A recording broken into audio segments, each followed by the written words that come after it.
Today marks 2 weeks since George Floyd died, and since then protests erupted across the country, including right here in Austin. Demonstrators call for change and demand police accountability, a fight many say is nothing new.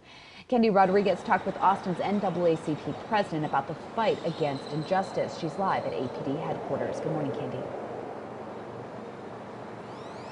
Good morning, and this is the same area where in the past 10 days we've seen thousands of protesters marching, calling for action, demanding change, and you can still see there are police officers keeping guard here at APD headquarters. But if you take a look back at the civil rights movement just 60 years ago, similar scenes to today's protest would play out. But there are two distinct elements in the crowds today calling for justice and equality.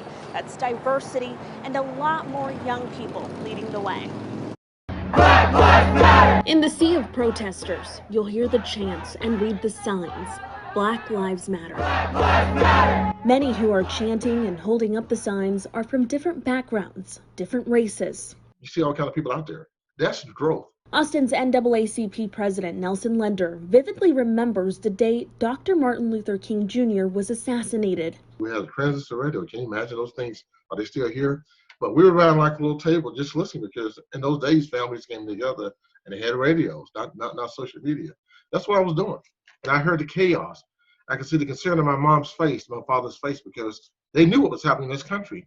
Things could have went much worse.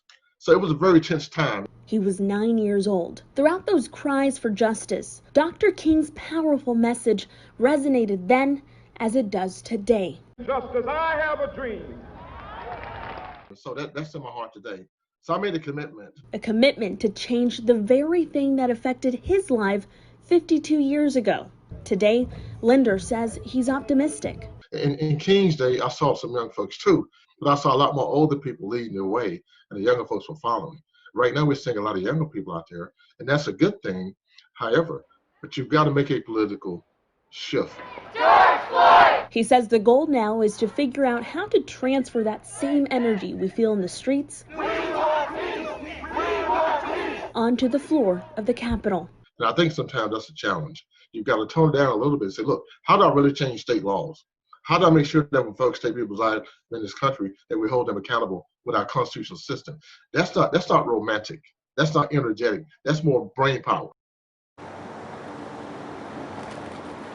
In the past week, Nelson Linder says he's gotten an influx of calls from folks all across Central Texas asking how they can help.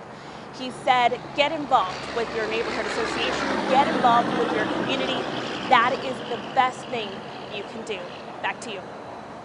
Candy, I don't know if you saw it, but I think after your interview, Nelson Linder gave an interview to the Washington Post as well. And this was just yesterday. Did you see that? He said some pretty eye-opening things. Yeah, and we actually talked about some of those things. One of the things that he mentioned and we had talked about was how when protesters overtook 35, maybe many of them didn't realize the significance of I-35 in Austin and how that really is rooted in Austin's history when it comes to that racial divide. So I'll have more of his interview posted on our web story later today. Great, Candy, thank you for that. There was violence across the country the night Dr. Martin Luther King Jr. died in '68, but there was no violence here in Austin. 2 years ago, we spoke with Wilhelmina Delco. She was the first black person elected to public office in Austin.